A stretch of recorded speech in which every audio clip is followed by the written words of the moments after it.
Ladies and gentlemen, this is the main event of the evening.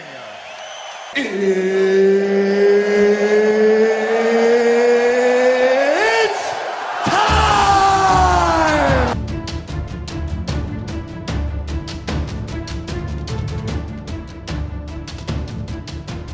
All right, guys, welcome back. Episode 8 of the Schmoedown Rundown. My name is Aaron. I will be your host for these proceedings as always. Historic week in the Schmoedown. Some big things going on, and I've got a great panel to talk about it with. First up, he's the stat man of Schmoeville. It's Frank Janish. What's up, buddy? What's up, guys? Great to be back talking Schmoedown. Like you said, what a historic week, and it's going to be a lot of fun talking about it. Absolutely. And the King of Ding is back with us once again. It is Paul Wolf. Welcome back, sir. Hey, man, 3 in a row. Tic-tac-toe, you know what I mean? Hi, guys. Nice to see you guys again, and I can't wait to talk about this. Let's get into it. Absolutely. It's a three-peat. It's a three-peat, ladies and gentlemen. First of all, right off the top, before we get into anything, I have to apologize because last week we talked about the team preview was the Wolves of Steel versus the Real Rejects. That was incorrect. There was a scheduling thing on my part. I didn't look at the updated schedule. Scott Mance had a scheduling issue, so his match had to be bumped up a week. So Team Trek got bumped up to this week. So we didn't get to preview it, and we're obviously not going to preview it now because it's already happened. But I just wanted to apologize for that. I know it's not a huge deal to everybody, but I like to keep it straight and narrow. I like to give you the best news that I can, so I apologize. We'll let that go. All right. Also, some other news. There will be no singles matchup this coming Friday. Just be aware of that. Don't get all pissy about it in the comments that there's no singles match. They're doing a top 10 ranking show. It's going to be a special. They're working on a lot of stuff in the studio. What they're working on, I don't know. I can't say. I just know it's being handled by top men. That's all I can say. But all right, let's get into it, man. Like, huge week. Let's get into it. Let's not bury the lead any longer. This week, team matchup, Team Trek, Scott Mance, Jason Inman versus Superhero News. It was an excellent matchup. We had Team Trek coming in their first time as a team. Superhero News debut as well.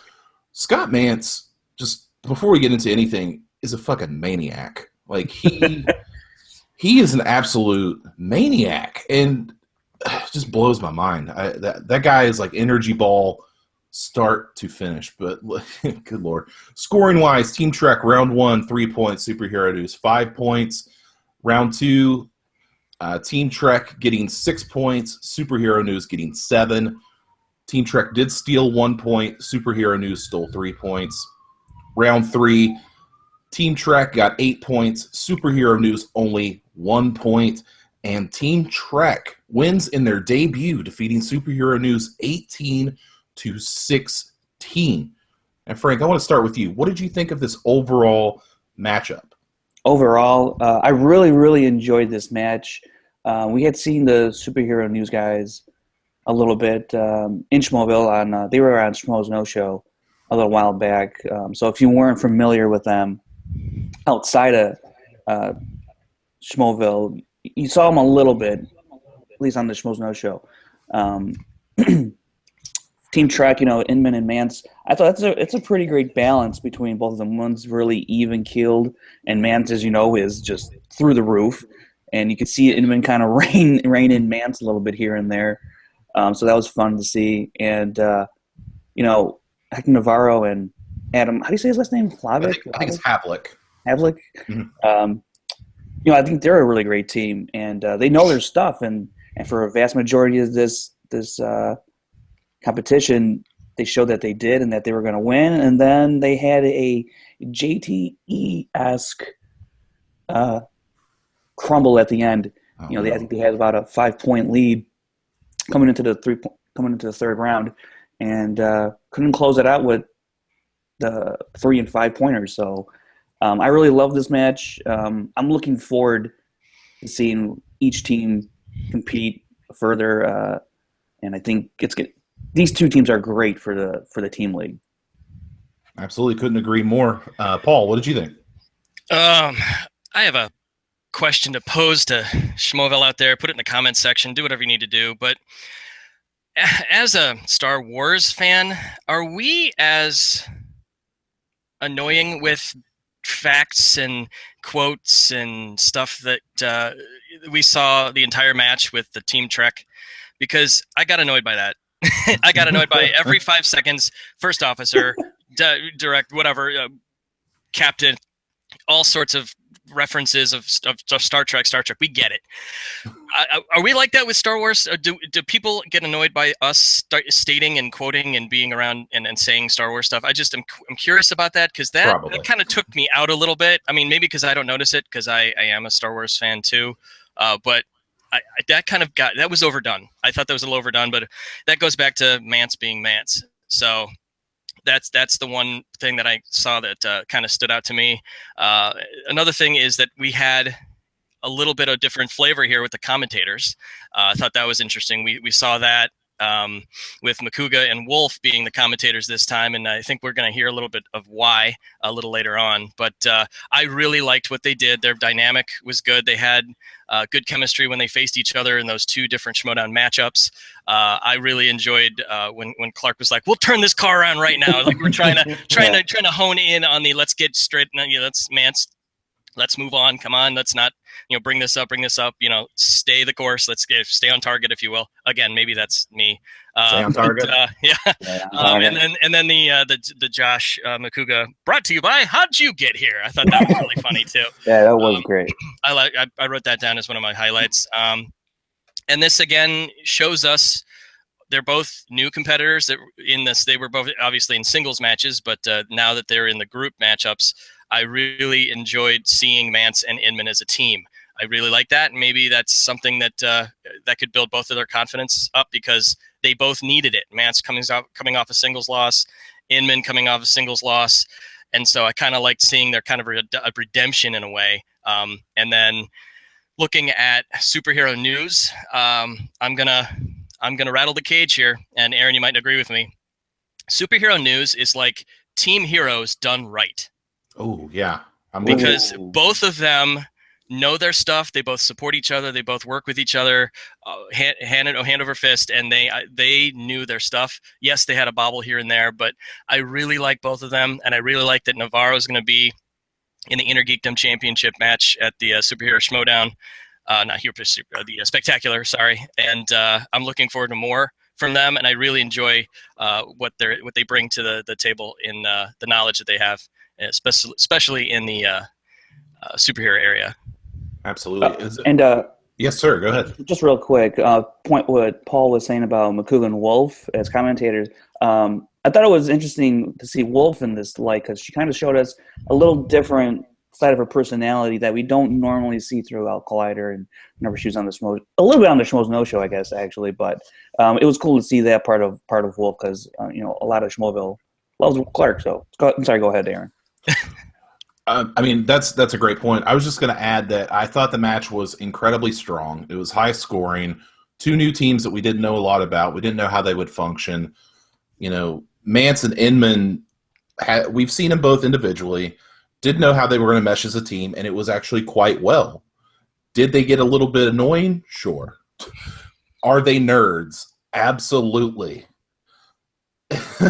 Big nerds. And it's funny because, like, Scott Mance said that, it may have been Jason Inman actually, that said they're like the nicest team in the competition.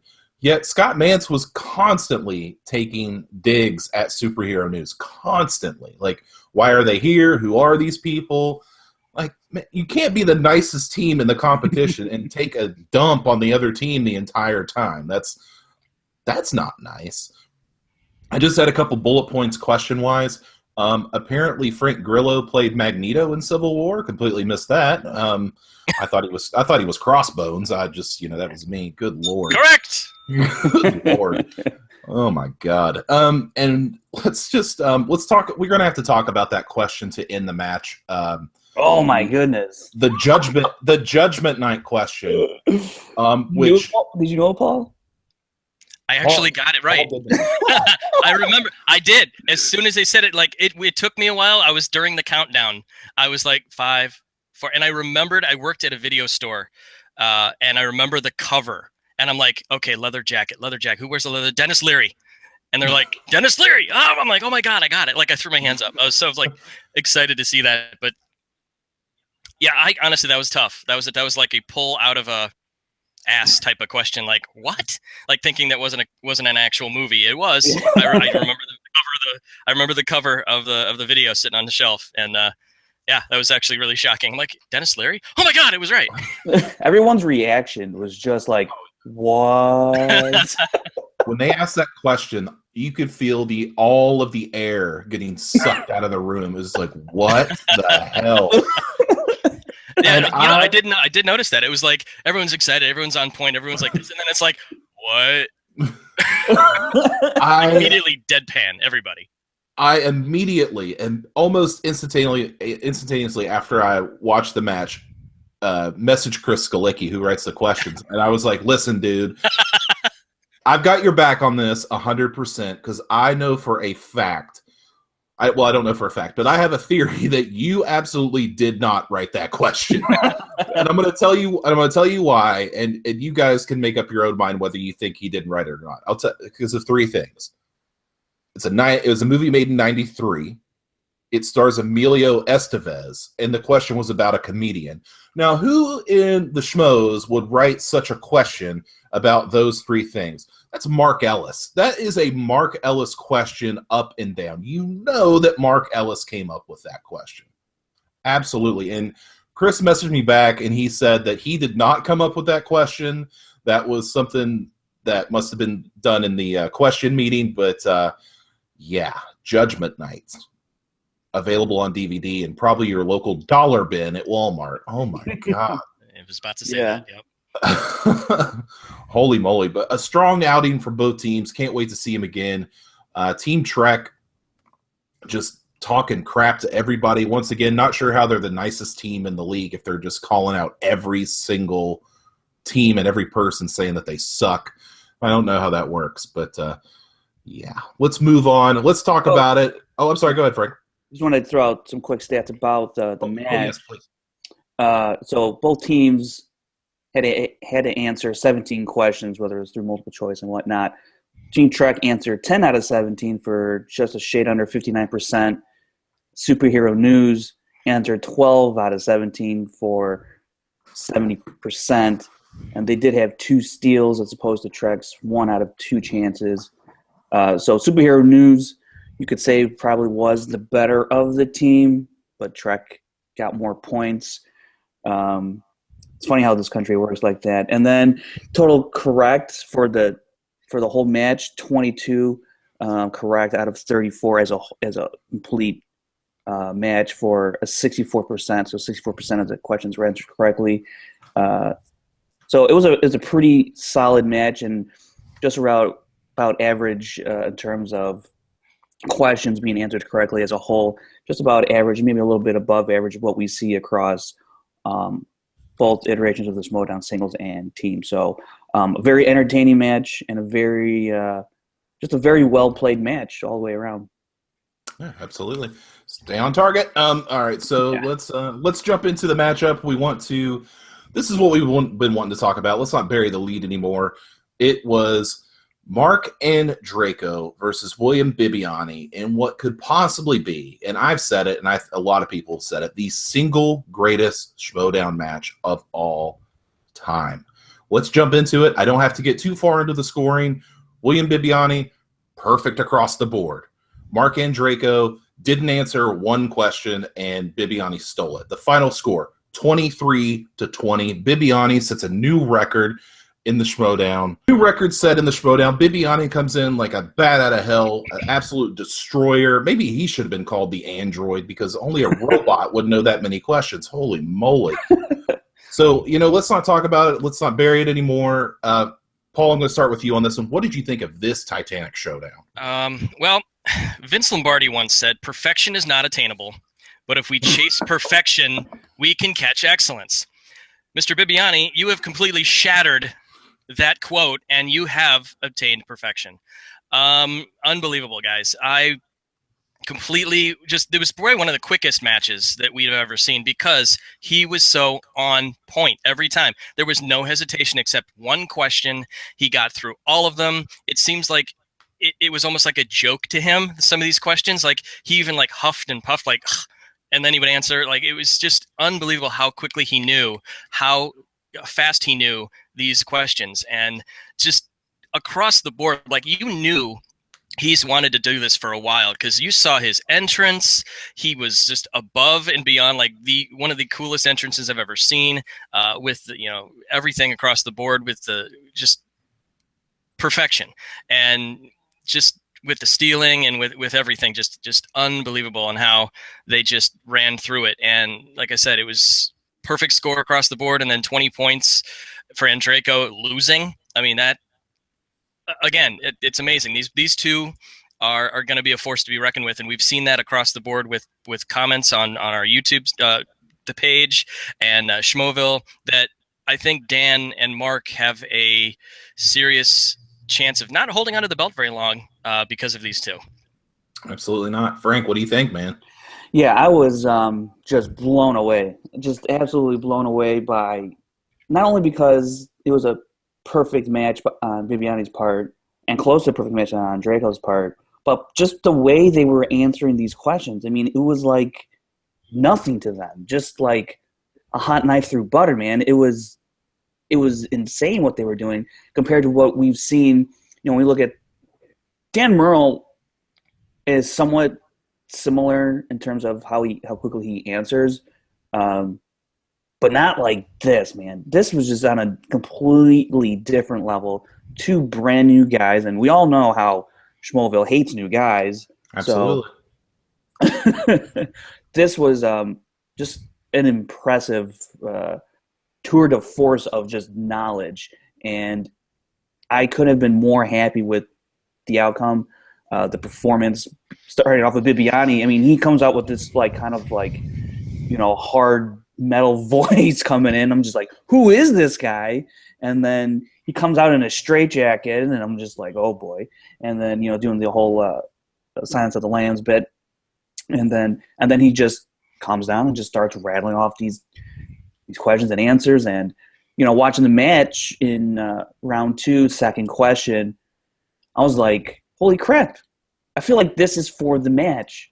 And we're only in the second question of the second round, and I feel the way these guys are going, whoever blinks first, that's going to determine the match. And sure enough, that's what happened for Andreyko. He couldn't pull out the multiple choice question in the second one, and Bibani steals. Just a hell of a performance. I mean, living in the moment, sure, it's the greatest match in the Schmoedown history.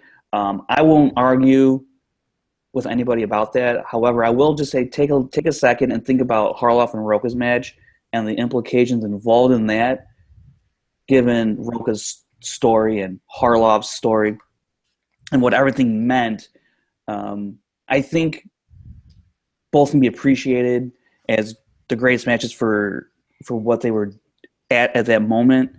But I mean, stat-wise, Bibani's and Andreyko's match is far above what Harloff and Roka's did, but I think personally like Roka's and Harloff's match a little bit better as a better match just because of the stakes. Now this was, I think down the line we're going to see Andreyko and Bibani face off for much higher stakes, and that'll be an instant classic for sure.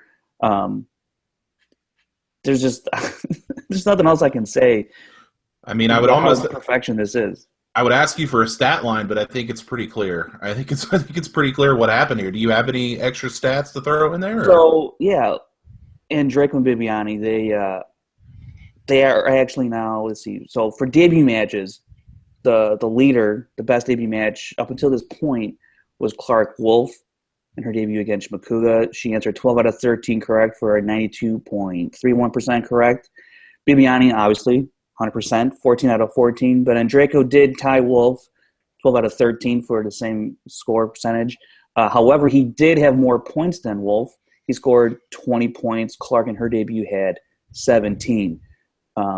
So as far as highest scoring performances go, Bibani has the record now, 23 points and a win. So he supplants Roca, who had 21 points, obviously against Harloff with a win. And Draco, he becomes he has the highest point total, third highest point total across the board in a losing effort. So it's the highest scoring losing effort with 20 points ahead of Harloff's 19. And Harloff had supplanted Ellis just by the mere fact that he scored a higher percentage, because Ellis did have 19 against, was it Levine, I believe? Yeah. And so Ellis had a 73.33% score with 19 points. Harloff had 84.62. So that's why I would put Harloff over Ellis's 19.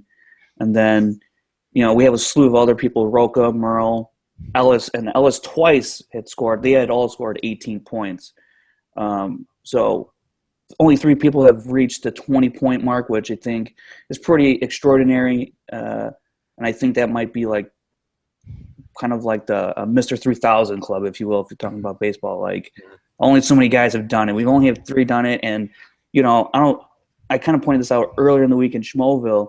This is the 50th singles competition we've had since the very beginning. And that's including the JTE Copster match that started it all. So this is number 50. And what a hell of a way to have number 50. Absolutely. I just have a couple more bullet points I wanted to go over. I've seen a lot of Andraco and Bibani should team up. I've seen a lot of that going on. I think we need to pump the brakes on that for just a second. Like, we're not there yet. I've also seen a lot of Dan Murrell is going to be running scared. Bibbiani's going to crush Dan Murrell, all this kind of stuff. Kids, I got to tell you something.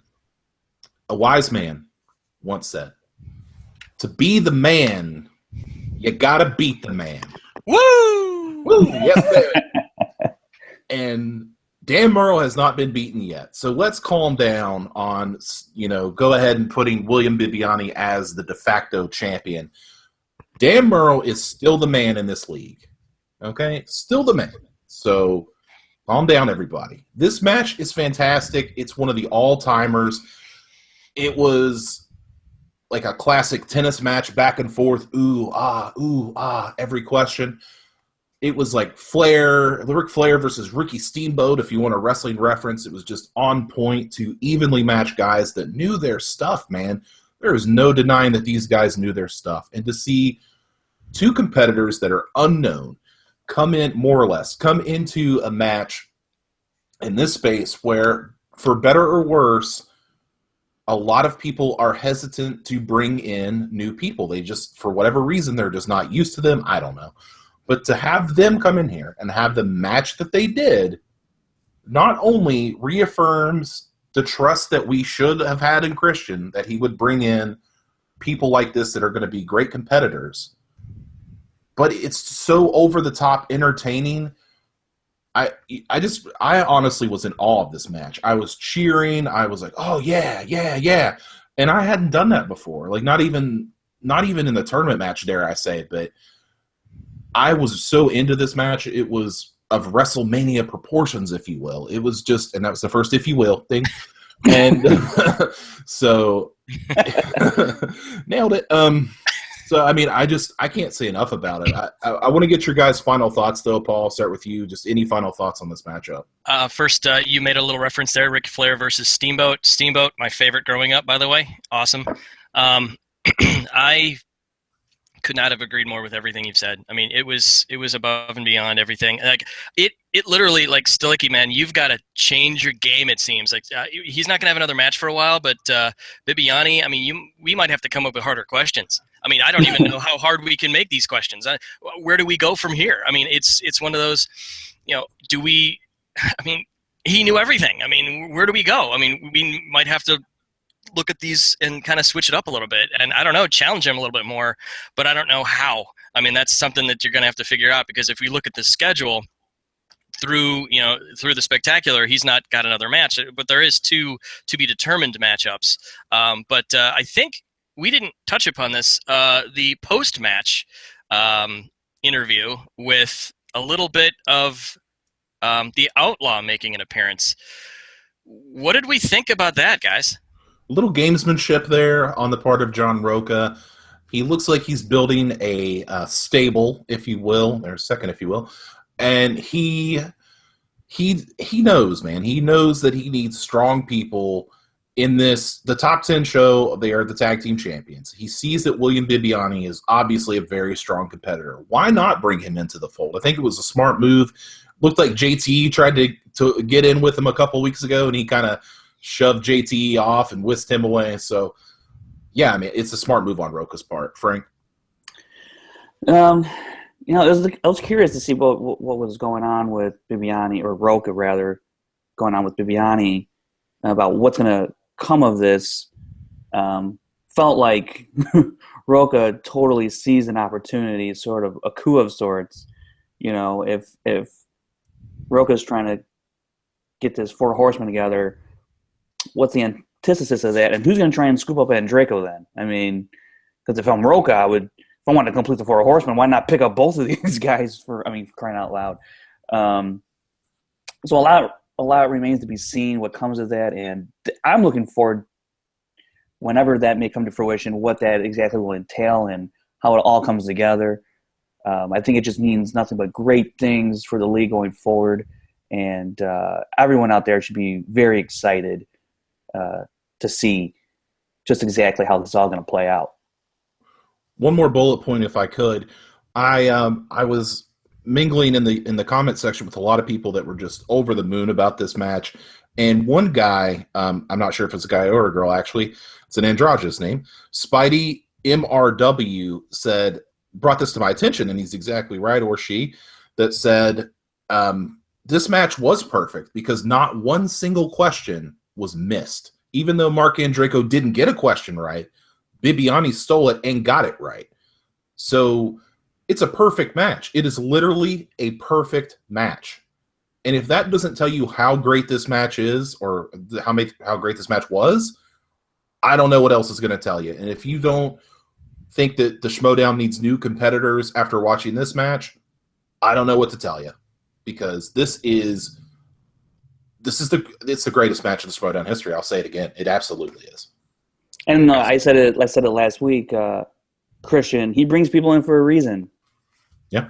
And and here's your reason, guys. Got to have that trust, man. Absolutely. All right, guys, let's go to put the stamp on the singles match and the team recaps this week. We're obviously not going to have a team preview due to my flub from last week, and there is no singles match, so there's not going to be a preview, but we do have something to supplant that. The crew and I got to sit down for nearly, 45 minutes with the man himself, the guy that runs this place, the reason why we're here, the person that has given us this opportunity in this platform.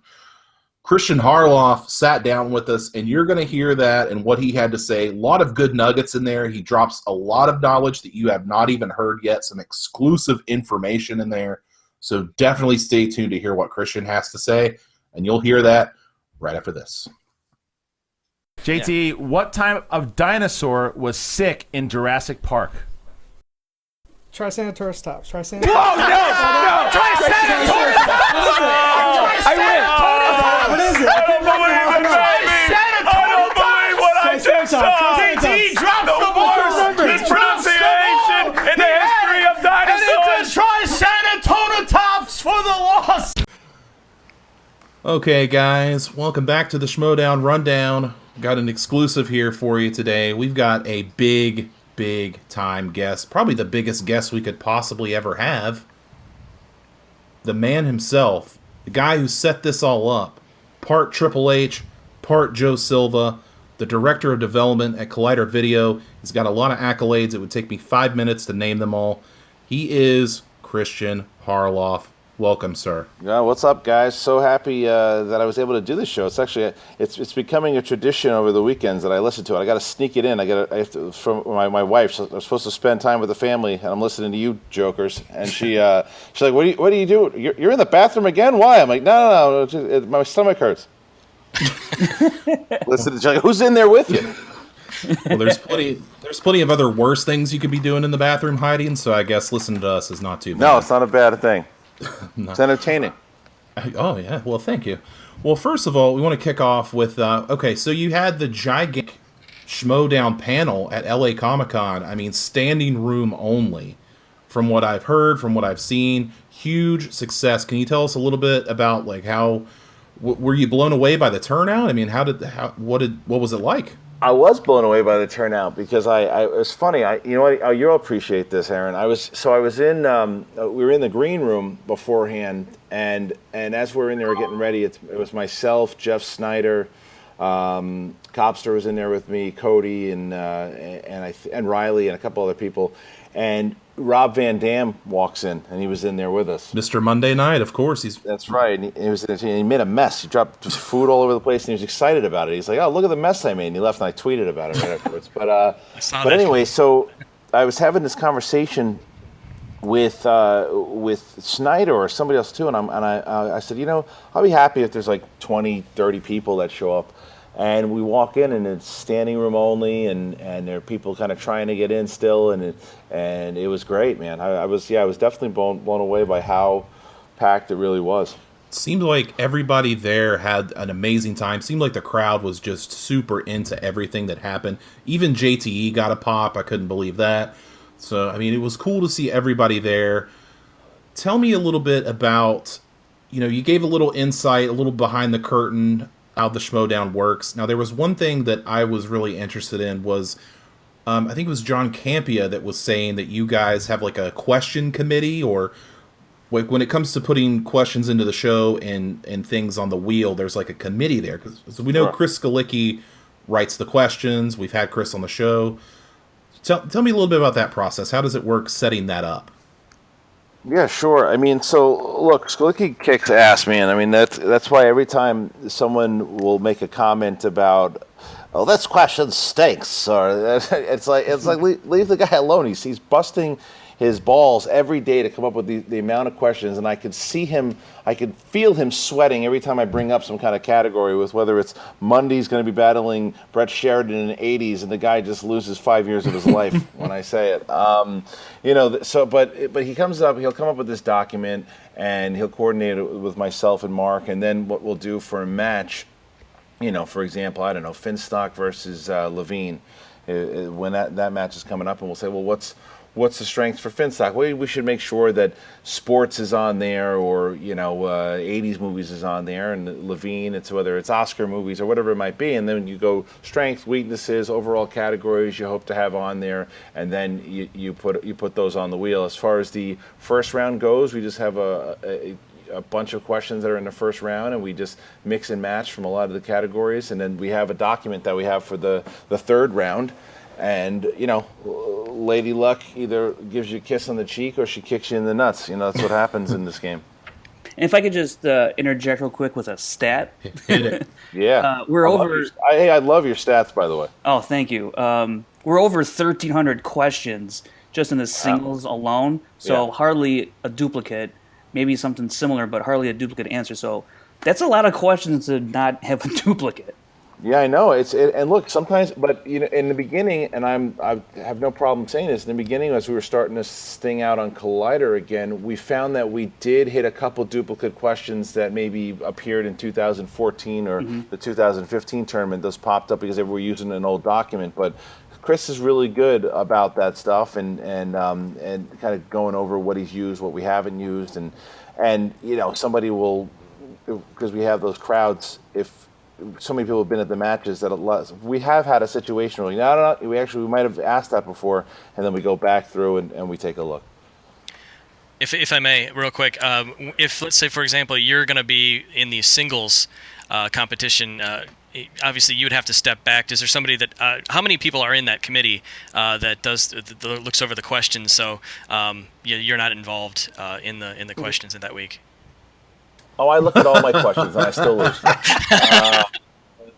No, we have a separate document that Chris has created for any time myself or Mark competes. So nice. and any time that Mark competes or I compete, Mark and I do not have access to the round 2 questions. So we'll never know what's on the round 2. And if you notice in those matches, he won't ever ask me round 2 questions, or I won't ever ask him round 2 questions. because we don't want access to or be able to see any of those. But I'm actually not going to be calling his match on for the title match. I think it's just too much. There's too many idiots that in the chat room that already say this is fixed, and if, no matter what, even if Ellis wins, no matter how he wins, people are going to say it's fixed because it's Ellis. So Right. we're not going to get away from that. But I'd rather take away from. Well, Kristian was asking the questions. Of course it is. So we're just going to have two other people calling the match for him. But go back to your question. It just depends. Riley will have his eyes on that type of document, or Campia will have his eyes on the document. It just depends who's kind of doing the match also during that time. I got a quick question about the commentator situation, because we keep seeing like rotating commentary teams. We saw Ken and John Campia.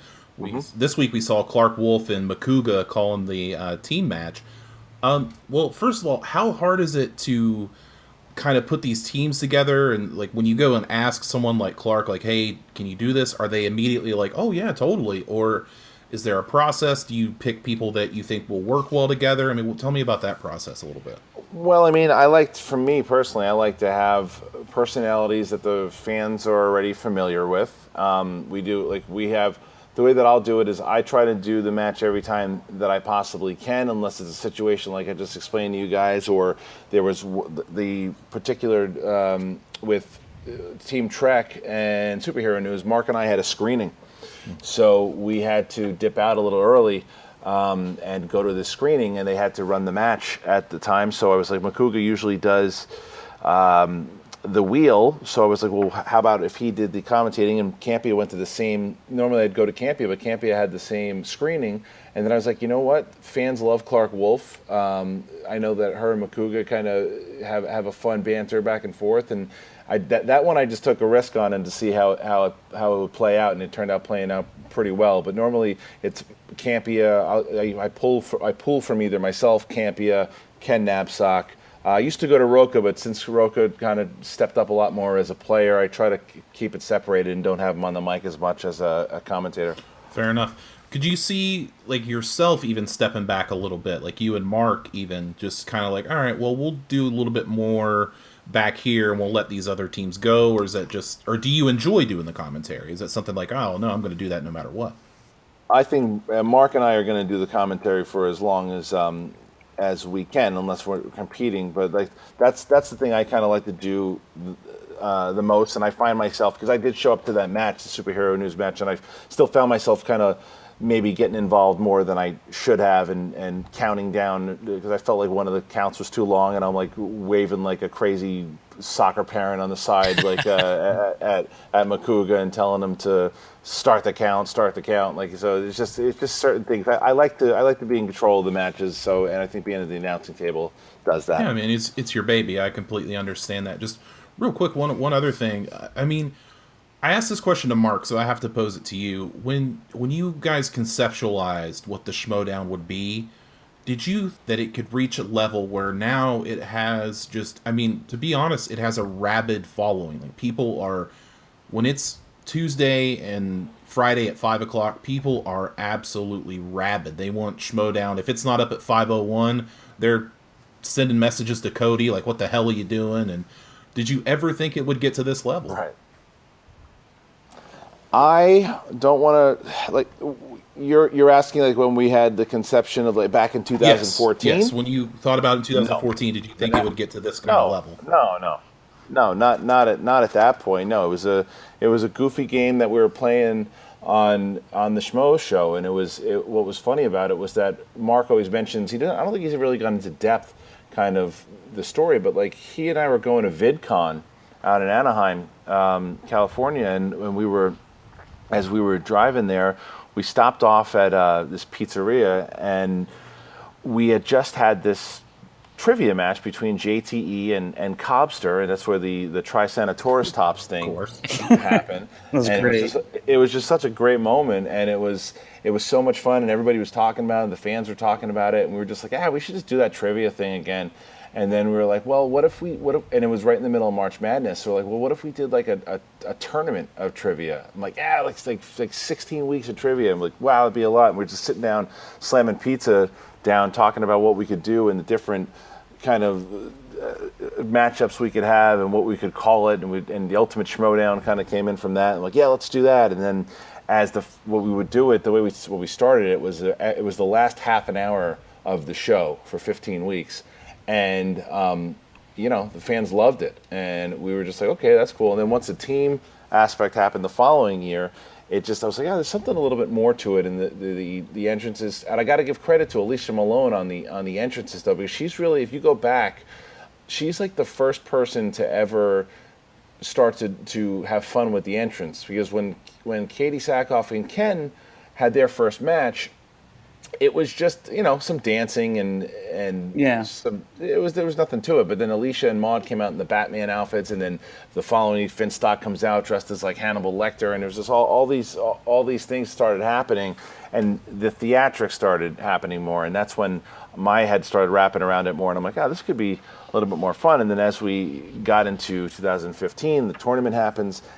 And when I pitched it to John as its own separate show, I remember pulling that one is when that was early this year. That's when I pulled up, the end of last year, and I pulled up to the Collider Studios, and that's when I said I knew that this thing could be pretty big if the fans caught on to it the way that I hoped they would, and they have. Is there a part of you that's kind of sad that it's not on the Schmoes Know show, the live aspect, or even though it might be for the better on Collider, is there some sort of like, I kind of wish it was still maybe a part of the Schmoes Know show because it had that live factor? No, not really. And the live factor has nothing to do with Schmoes as much as it's like there's a couple things that add into it. Frank, to be honest, is that one is that we didn't have a TriCaster, and at Collider and Schmoes, so it really didn't, even if it was on Schmoes, it still wouldn't be live because the TriCaster itself enabled us to do what we did for the Schmoedown. Like, we could have done it the same way that we do Movie Talk, but it's slower, it wouldn't work as well, it wouldn't have been the same experience. And to piggyback off of that, the production of this season has been what has made it so special, I believe, because it's able to put in these certain aspects to it, the graphics, there is some screw ups sometimes, the things that you guys don't see, that it would you have to go back and reset, and it just takes out the, I don't know, the production makes it solid. Now, that being said, that's not to say I don't want to do a live event. I think a live Schmoedown event could be a lot of fun, and I think the fans would definitely enjoy it. I do want to do a live event, but I prefer it this way. Just my 2 cents. Paul, did you have a question from Schmoville, or you had something, right? Yeah, you know what I did? I wanted to kind of go back to the very beginning of the development of the Schmoedown, and is there something that you had discussed with Mark or with John that kind of made the cutting room floor that you wish was in the current Schmoedown now? I just was trying to get your thought process on that. Was there anything that we pitched up top? No. I mean, I've been the showrunner 100% on this thing, and anything that I've wanted to take a shot at, I've done it. I haven't had any regrets as far as things that I've tried everything I've wanted to try. So I mean, I think just going back to I would like to do a live event. I think that going back to the initial question that you guys had about the panel, it was a lot of fun. I'd want to have a full crowd out and do 100, 200 people doing a live event, or maybe a title match. I think that could be a lot of fun. I have one more question about the panel. When you guys actually got to the actual fan Schmoedown, did you feel like your comments had been validated, where you had made those comments about people saying, well, anybody could beat anybody, like the first comment on the YouTube section every time is, I can beat these guys, and then you have a fan come up there, and I mean, I don't want to diss the guy, but it didn't go well for him, let's put it that way. Did you feel like that, like vindicated, like, oh, finally, like people are going to understand that this is not as easy as they think? Nah, I mean, Rocha certainly was ready to chew the guy's head off, but no, not at all. I think that it was. and it's also, that's a different situation than just being in even the Collider studio with 20 people watching. You have 100 or 200 of your peers looking at you, a bunch of crowd, a bunch of fans, and you're standing up there, and behind you, you're sitting next to Dan Murrell, and behind you is Roca and Nose chewing your ears off. That's not the same thing. It's not. So those guys, Stanley and I forget the other guy's name. I'm sorry, but they were really cool kids. They were really nice. They were big fans, and it was nice that they gave it a shot. So no, I wasn't a haha. Told All right, you guys so. Good to know. Good to know. So we had Scott Mance coming in and challenging John Roca. I could hear. I was not even watching the screen. I could hear Scott Mance from the other side of my apartment coming out and talking to John Roca. Right. Do you think? And I heard you say on the show yesterday that you can't really put Mance and Roca together right now due to their records and different paths. Is that something you kind of keep in the back pocket? Because I think we all know that match is money in the bank, quote unquote. So is that something you want to keep in the back pocket just down the road, or are you actively looking to find a way to get those two together? Oh, I came up with an idea yesterday that I love. I just don't know if the problem is that Mance in singles, Mance is 1-2, and you got Roca at 4-2. He's got Riley in the Spectacular.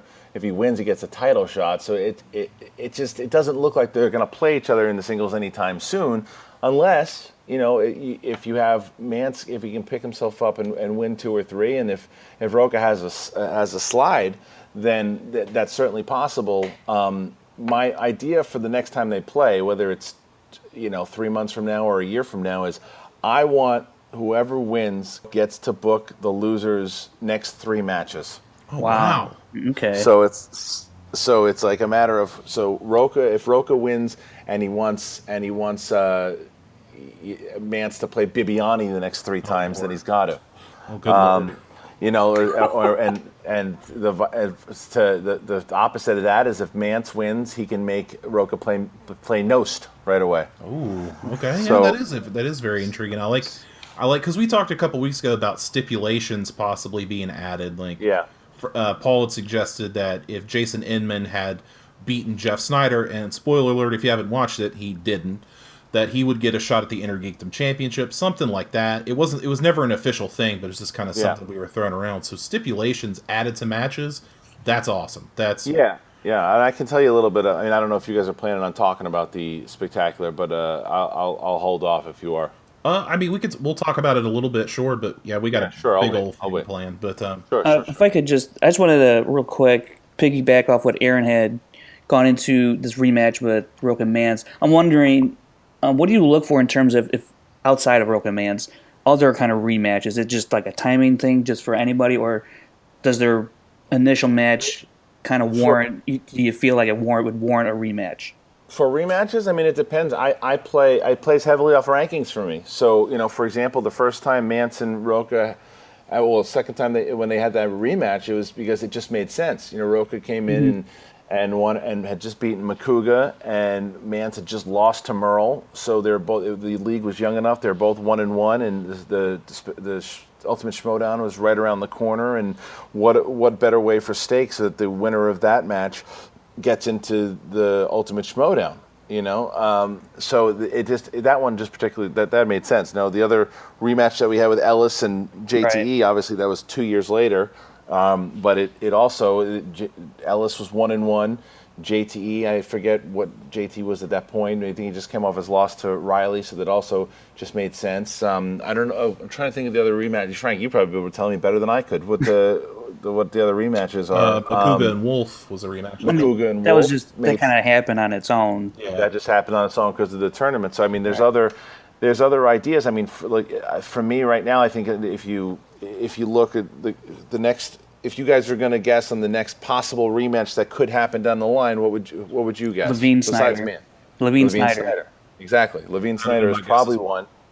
Yeah, that's probably the one that makes the most sense. And you got Stuckman going up against Snyder, and if Snyder, that's going to be a huge win for Snyder if he can do that. And then if Levine, I think most people are going to pick him over Finstock, but but they're both 2-2, and people are like, well, why are you putting Finstock up against Levine? Isn't that leading the lamb to the slaughter? And it's like, well, maybe, but that's the rankings. Yeah. So because you can imagine if Finstock wins that. No, it's incalculable. I can't imagine the comments. You never know. It'll be nuts if Finstock can win that. But I'm going to go ahead and say we're probably going to see Snyder and Levine, but this time it'd probably be way closer to title implications for both of them. For sure. Okay, so I want to piggyback off of something else. So we have 4 of the 5 competitors named for the Inner Geekdom Championship. So we got one more left. Is that something you're still working out? Do you have your man or woman? Do you have? I'm sure you have people in mind, of course, but do you have it locked down? I do have that person. Person's locked down. Okay. Well, I mean, and I will also say that you will find out who that person is the day of the spectacular. Fantastic. That's even better. Excellent. Fingers crossed for my man Matt Key. That's who I'm holding close. Feel free to not lean either way. So that's amazing. I think the Inner Geekdom Championship is going to be something special. I'm glad that Robert Meyer Burnett got in there. I was hoping he would get in there. So good to see him. Yeah, I can tell you how that match is going to work. Absolutely, if you like. Please. Oh, absolutely, yes. All right, so there will be 4 rounds for all 5 of the competitors. The round 1, each of the competitors will have a whiteboard. They will all get the same question. The person with the least amount of points will be eliminated from the first round. The second round will be 8 questions from these particular categories, and the person with the least amount of points will move on to the third round. There will be 3 people in the third round, and there will be the spin of the wheel. Each person will spin the wheel, and you will have 3 questions in the category. You can steal from your opponent, however, because there's 3 people, you have to buzz in order to steal. Then in the final round, there will be a total of, I think it's 10 questions. I got to look. I think it's 10. I forget what the actual, it's 8 questions in the 4th round between the 2 final competitors, and the winner will be our first Inner Geekdom champion. The categories come from these particular movies. Only for the spectacular will be Star Wars, Star Trek, Marvel movies, DC movies, Marvel Cinematic Universe, DC Cinematic Universe, and Lord of the Rings. Wow, that's exclusives, folks. You can't beat it. So okay, I'm sorry, my mind's racing with the last competitor. I know you're not going to tell us, but can you tell me at least this one thing? Maybe. Have we ever seen them compete in a Schmoedown ever? Have we ever seen this person before? Have you ever seen this person before? On the Schmoedown. I mean, I'm sure it's someone in the space that we've seen, no matter the company, but have they been in a Schmoedown before? I don't want to give that up. Fair enough. Yeah. I understand completely. Yeah. Okay. Well, I have a question from Schmoeville. I'll pluck this one. I thought it was pretty cool and interesting. This one is from Felipe Fasanella. Sorry if I pronounced your name wrong, sir. He wants to know, who do you think is the Fedor to your UFC, your Schmoedown? The person that you really want to get in there, the fans really want, but haven't got it to work out yet. I mean, you have Jeremy Johns now. We have Chris Stuckman. Is there another person you look at, you're like, ooh, and outside of Dwayne Johnson and Kevin Hart, is there somebody that you're like, oh man, I want to get them, I can get them, I need to get them? Is there Kevin somebody Smith? Kevin Smith, yes. Oh, yes. Yeah, Kevin Smith is my Fedor. I want Kevin Smith. I think Kevin Smith would do it. We should all tweet at Kevin Smith. It's I've talked to Kevin Smith about Jedi Council a ton of times. Every time I've interviewed him, I've talked to him, I've seen him over at Screen Junkies, and he and I are friendly, and he wants to do it. But the problem with Kevin Smith is he's the busiest man on the planet. Oh, so it's like, it's just tough. It's one of these things that I will keep trying, is what I'll say. But yeah, I would say right now Kevin Smith is a guy. I think he'd be a lot of fun on the show. Match up Kevin Smith and Ralph Garman, who you've had on Jedi Council before. I know. I've mentioned it to Ralph too, so I got to try to get that to go down also. Sounds awesome. That would be an amazing matchup. Go ahead, Frank. So, you posted rankings out in Schmoeville, and I had commented. You got beef with my rankings, fool. And you know what? Not as much as you would think, because Okay. I looked at him and I looked how I had him, but the only Right. major difference that we have is where we see Makuga in the rankings. Right. Other people are usually off by 1 or 2 spots, so it's not too serious.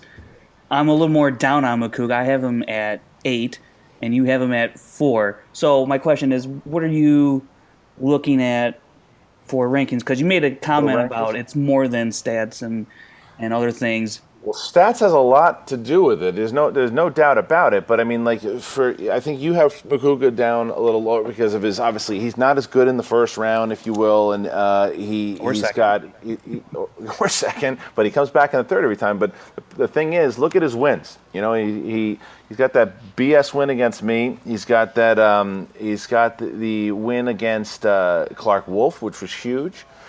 He's got that win over JTE, and you know, you say what you want about JTE, but that was a big win at the time. You know, he advanced to the semifinals. Clark Wolf did not.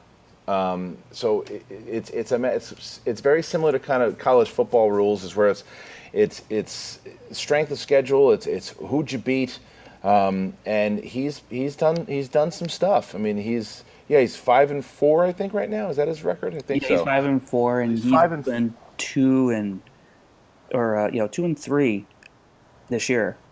And this year, he lost to Clark, he lost to Ellis, and he lost to Roca. Right. So yeah, but look at and exactly look at those losses. He lost to all of his losses, every one of his losses. Makuga has never been knocked out. All of his losses, his loss to Riley, he lost to Riley by 2 points in the finale of the 2014. He won 3 straight matches. He lost to Clark Wolf in her debut. Roca, by the skin of his teeth, Roca beat Makuga.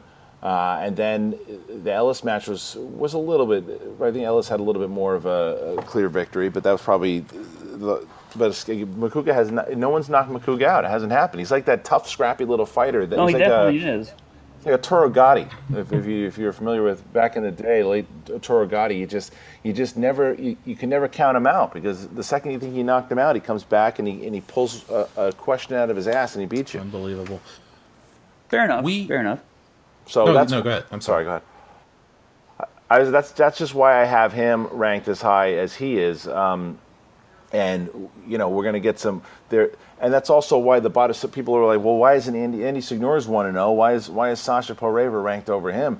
Andy really just competes in like special matches. He's told me he was supposed to be in the tournament. He couldn't be in the tournament. He's again a very busy guy. He wasn't able to do it. So he's really not a ranked contender as much as he's a guy that'll come in and do special matches. So like Sasha and now Bibani, there are people that are moving up in those rankings that will. And that was my point. I wanted to bring up Andy Signore. We've got a proposed match between him and Ken Knapsack. Is that an official matchup? Yeah. And is it possibly on the schedule somewhere down the road already? It's certainly something that would be a lot of fun to do. And I don't have anything in the schedule yet, but it would certainly be a lot of fun. There's no plans to make that happen as of yet. And then we also have Nick Mundy, Brett Sheridan. That's obviously official, but has it been made? Is there somewhere on the schedule? Is it like a next year? Well, we'll see next year kind of thing. Yeah, I'd probably say, because we're gonna go, and I don't think I said this to anybody yet. So you guys probably get this one also. Is that the 2017 season won't start until the end of January. Okay. Yeah, so we'll either debut that match in like January, possibly February. All right, so one more thing I want to, because I have to cover this, because we just watched the match, all of us. William Bibbiani, Mark Andreyko, you had said it for weeks. When this match was coming up, you said it time and time again, watch out for these two. These could be the two strongest competitors in this thing right now. I got to tell you, man, I hate to do the Al Pacino, but William Bibbiani, you want to talk about Beast is an understatement. I was thinking Juggernaut. Oh my goodness. Tell me your thoughts. Like, were you as blown away as I think we all were by his performance? I walked up to our production guy over here, Thad, production/editor, he's the best. I walked up to him before the match started, and I said, "Watch, one of these guys is going to break the record today. I'm telling you, watch." And he's like, "No way." I'm like, "I'm telling you, man, watch this guy. Bibani has been hounding me since we started this thing. He wanted in. He wanted to play. He wanted to do it. And he came to a few matches, and he got nothing wrong. He in big matches where people were missing, like some of the top competitors that that you were like, oh, that was a hard one. No one would have gotten it. Bibani got it. Like he is an anomaly. He is a freak. He is the Ivan Drago of this league." I mean, I don't want to discount Mark Andreyko. I don't want to make it sound like that, because he was equally as impressive. Absolutely. I mean, one question either way, Mark Andreyko could have been right there. So, what did you think of his performance as well? Oh man, are you kidding me? I mean, this is the bitch of it, and I have been on the other side of this, so I know how Andreyko feels. You have a match where you score 20 points and you lose. That was a very impressive performance and one of the best. And I bet we were just talking about before down the line. That's a rematch I want to see. I want to see Andreyko versus the Beast, but I want to see it when it's got implications. Absolutely. I want to see it when both these guys are going to be contenders. Both of these guys are going to be guys that down the line are. You're gonna hear them. They're gonna be in the top. There's not gonna be an argument between myself and Frank about where they're gonna be ranked. Because they're gonna be between 1 and 2. These are some of the. This is what you guys were talking about last week. When I bring in new competitors, there's a reason why. There's a reason why you got to look out for these guys and I got another guy coming in pretty soon that I think is going to be equally as good, and that's Drew McWeeny. Okay. Drew McWeeney's going up against Nost, and I think McWeeney's going to put him through the wall. Nost can't catch a break, huh? No. I'm sure there's no reason that you put McWeeny up against Nost. No reason for that whatsoever, I'm sure. No, he chose him on his own. Is that right? No. There you go. there you have it. But look, here's the thing: if Nost can beat McWeeny, then he can start calling people out. But until then, he's Marty Jannetty. I don't know if he's Marty Jannetty because he's a champ. So I don't know about that. I don't know about the Marty Jannetty talk. I think we better pump the brakes on that one. Yeah. He's JTE could have been champ if he was with Roca. JT's more Brooklyn Brawler right now than Jannetty. That's for sure. Let's Steve Lombardi himself. Let's be honest. Yeah. Good God. All right. And this Bibani and Draco match, just for a little more stats, they scored cumulatively 43 points, just edging out your match with Roca with cumulatively 40 points.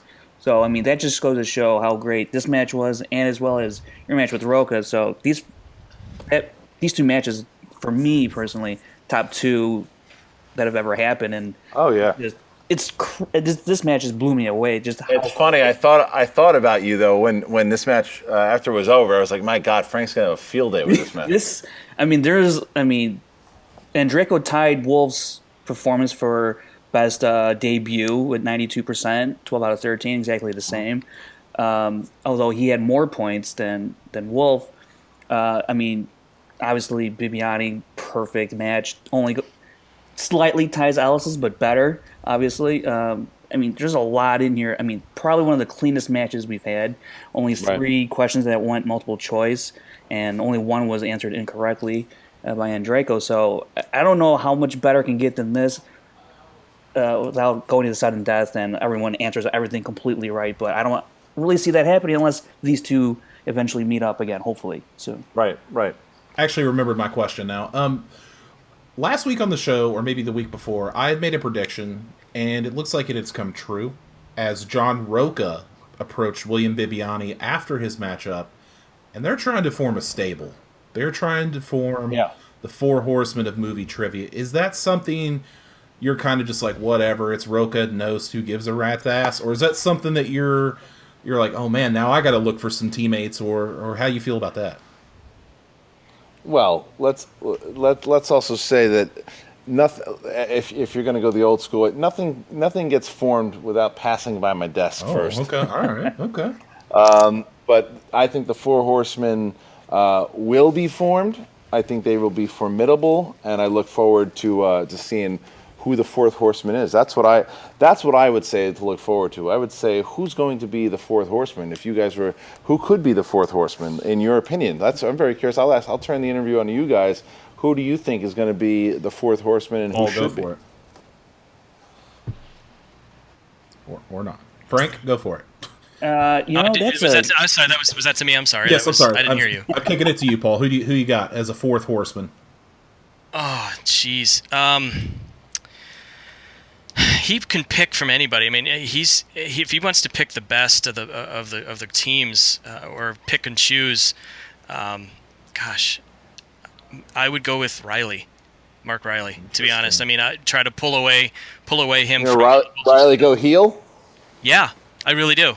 I mean, it all depends. I mean, it all depends on potentially the next matchup that he has. If he does poorly, and maybe he needs a pick me up with the other group, and maybe gain a little bit more, go heel, because in wrestling, if the teams start to lose over and over again, you get frustrations, and then people turn heel. So you never know, that could potentially happen. He could go.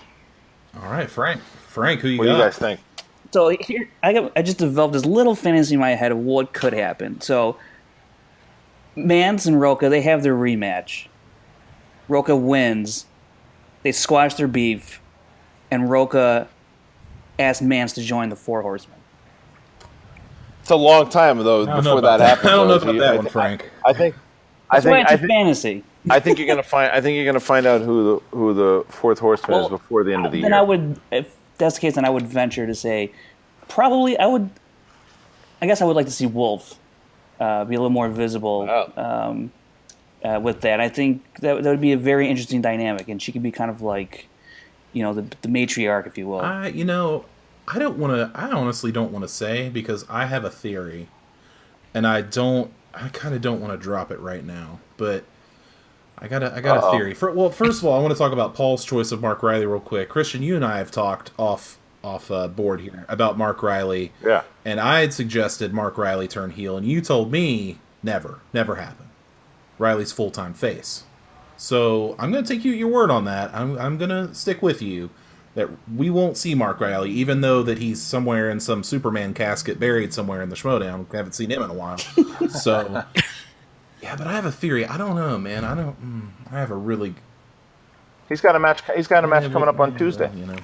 We'll have to dig him out of the hole first. But okay, all right. I'm just gonna drop it. I'm just gonna drop the theory. Okay. What do you got? So we have Team Schmoes. Okay. We have Harloff and Ellis. They lose the belts. It's unfortunate, but it happens, even to the best of teams. We hear the split. We're going to take some time off. We're going to retool some things. Mark's going for the championship. Kristian's doing some behind-the-scenes action. We're not really sure what's going on. They're not going to compete in the spectacular, but Mark will be in the spectacular, but not Kristian. Interesting. We have Roca, Kristian, been friends for a long time. What would happen if Kristian put Mark Ellis through the barbershop window? And as the fourth horseman, that's my thoughts, sir. Well, I think people at this point, with a 3-3 record, people would probably be calling me the Genetti of that situation. Mark has been undefeated so far in this new version of the Schmoedown since we started this year. So he's I wouldn't say he's going through a barbershop window anytime soon. Well, fine. You could be the Barry Windham of the group, if you will. But we'll say good theory though. Good theory. I'm kind of sticking to that theory. I think that's very plausible. But okay, man. Let's wind this down. I think we've got everything we could possibly want from you. I really appreciate you taking the time, man. Anything else you wanted to say about the Schmoedown? Anything else? Well, yeah, I'd like to. What I'd like to do I'll give a preview for the Schmoedown Spectacular, because I know you guys are probably going to cover it as you get closer, but I'll give you kind of preview and some of my thoughts. Absolutely. If that's something you guys want to talk about. Absolutely. We have. So right now we've got obviously the Inner Geekdom Championship. We've got the one we just talked about, so we covered that a little bit. But then there's going to be a team match and ETC is going to be in the match, and they will wind up playing. They're going to be playing a team to be named later, but I've got a pretty good idea who the team's going to be. Just a couple things need to pan out, but ETC will be playing in a team match.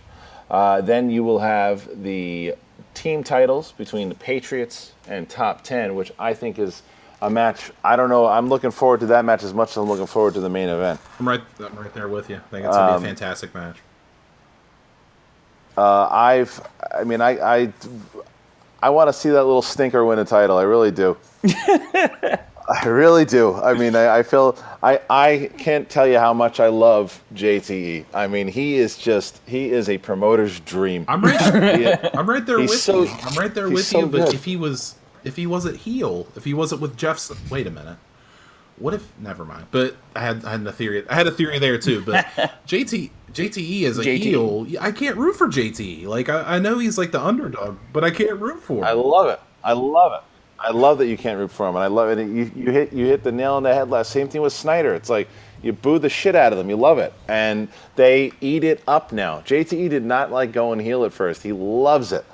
And he plays into it so well, and you watch that panel when he walks out and they start booing him and he gives this wave. It's amazing. He's eating it up. I think the fans would just boo at their screens if they saw him with the title and him and Snyder.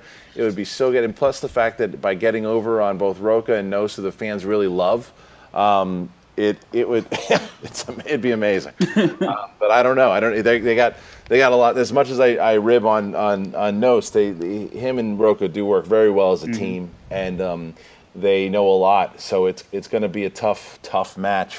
It's going to be brutal. And then of course you got Roca and Riley for the. Riley's got to get out of his head. Riley's got to get out of his head. It's like he has been in his head the last couple of matches. He's got this big match coming up with him and Clark against the Real Rejects. Got to get themselves back into it. That happens on Tuesday. So if they are able to kind of maybe a win can get him out of his funk as he gets closer to the Spectacular. And of course Roca, I think Roca always works better when he's pissed off, and I think he wants to prove himself, and he wants that shot at either Ellis and Merle. Okay, I'm sorry, real quick, one more question. But now that just got my wheels turning again, is there any plans, like maybe I don't know, maybe at the end of next season to have like a Hall of Fame induction for like maybe one person? Just be like, oh, well, this person's the first. We might be too. The first Hall of Famer. It might be too early, but I don't know. But I will say that what we're going to do.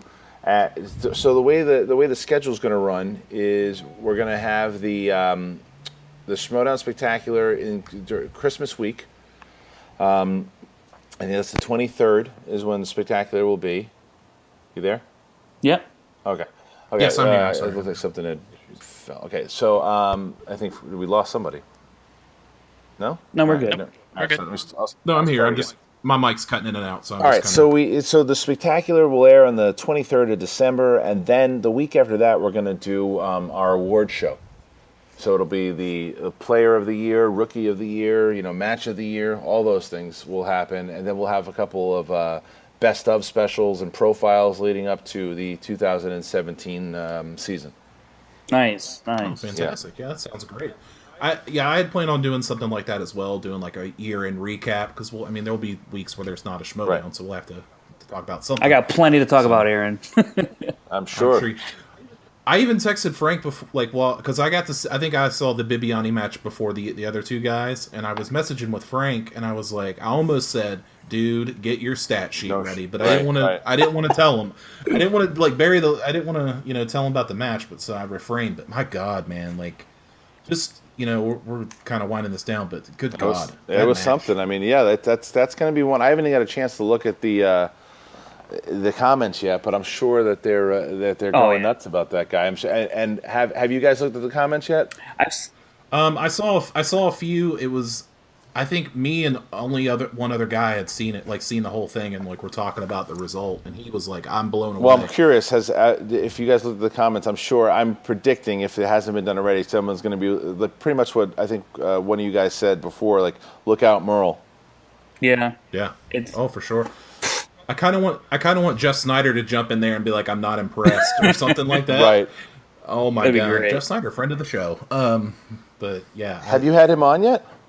No, I haven't. But he did. He did correspond with me last week about the show. Yeah, So he certainly we'll get- loved his segment. he was pretty pleased. Yeah. Yeah. It's another guy. I'm like Snyder's another guy who is really like it's the guy. It's funny. It's the guys that really want this thing and be in this thing and like that want to compete all the time that are like at the top of it, because Snyder has been like Snyder wanted in the Ultimate Schmoedown last year, man. 2015. Sure. He wanted it. Oh, he at the time there was a team that was formed that they were. So I don't know how much you guys knew about the 2015 tournament, but it was supposed to be Katie Sackhoff and Bonnie Somerville Against you versus guys, me, right? Yeah. against me and Ellis, and then they weren't able to do it. And the team that was actually going to fill in for them was Jeff Snyder and El Mayambe. Wow. It was gonna Whoa, be- that's ironic. It was going to be Team Scoop is what the name of it was going to be. And then instead of that, I said, well, instead of making them a team, why don't we just have them face each other in the first? That's how that match came to be, because they were supposed to be teammates, and then they faced each other, and then we got to see what Snyder was all about. Because during the decision, JTE had absolutely no idea that Jeff Snyder was going to come out. He had no idea. Really? Oh wow. No, he had no clue that, because he thought I was setting him up for an epic fail. He thought He thought I was just going to hang him out to dry. Like when that all happened, he went. You can see him. He's staring at like when Clark Wolf came out. He's staring at me because he was just like, "What do you have up your sleeve?" He's like, I can tell. Wow. And then because you can hear her, if you go back and you watch that, she talks about it, she sets it up. And JT, before she says, but somebody else reached out to me, JT goes, but, because he knew it was coming. And then after that happened, and then Makuga comes out and he's just left there. He was so full of it. He's like, oh, you don't think I have something up my sleeve? Like I haven't reached out to somebody else? He didn't reach out to anybody. Because Snyder said to me, he's like, what if I come out there? And JT says no. I'm like, he's not going to say no. He'd be an idiot. He'd be an idiot to say no. He wouldn't. And then you just see it because it was such a great moment. They look at each other and they right away they size each other up. That was all legit. Like they all like that was completely organic the way that they reacted to each other. Like he had no idea Snyder was coming out. Oh, wow. That's amazing. That's really awesome, because I thought that's one of my favorite moments in the entire show is the decision. I thought that was so much fun. Yeah. And if we ever do get to have Clark on, which I'm hoping that we do, fingers crossed, I'm gonna ask her, like, if you didn't have Riley, like, would you really go with JT or would you pick someone else? I think she would have went with JT. I mean, Really? you remember? Think about it. At that point, JT hadn't even played Ellis. JT was what 3-2 or something at that Yeah, point. he was pretty strong at that point. And he was still. I mean, he just come off a title shot. JTE knows his stuff. He does. He knows his stuff. He does. He just has the luck of a dead animal. I mean, he has absolutely no luck. And although he has luck, there's 2 times that he has luck. The first time is when he was with Finstock. The second time is when he was with Snyder. Now, you can argue that the first time he had luck, he was the strength of the team, and then the second time Snyder is. But he's when he picks the right team, he's paired up with the right teammates. Yeah, it's something to see. It's really cool. All right, let's wind this down because I think my bandwidth is about to take a shit on itself. Right. All right. Well, man, thank you so much for taking the time. I mean, this was more than we could ever ask for interview wise. I mean, is there anything else you want to let the people in on, or? No, I mean, I would just say look forward to next week when you've got you're going to have the Wolves of Steel versus the Real Rejects, both 0-1, going after some redemption on both sides to see who can get themselves back into contention in the Young Team League. And then the following Friday, we're going to have the week off. We're going to have like a top 10 rankings special. So we'll have there won't be any singles match next week, but then we're back at it the following week. Awesome. All right, man. Kristian Harloff, everybody. Sir, thanks you guys. for taking the time. Thanks for doing what you're doing. I love the show. Man, Thanks a lot. Appreciate we're happy it. to do it each and every week. Right. All right, guys. All right. See you, man. Talk to you.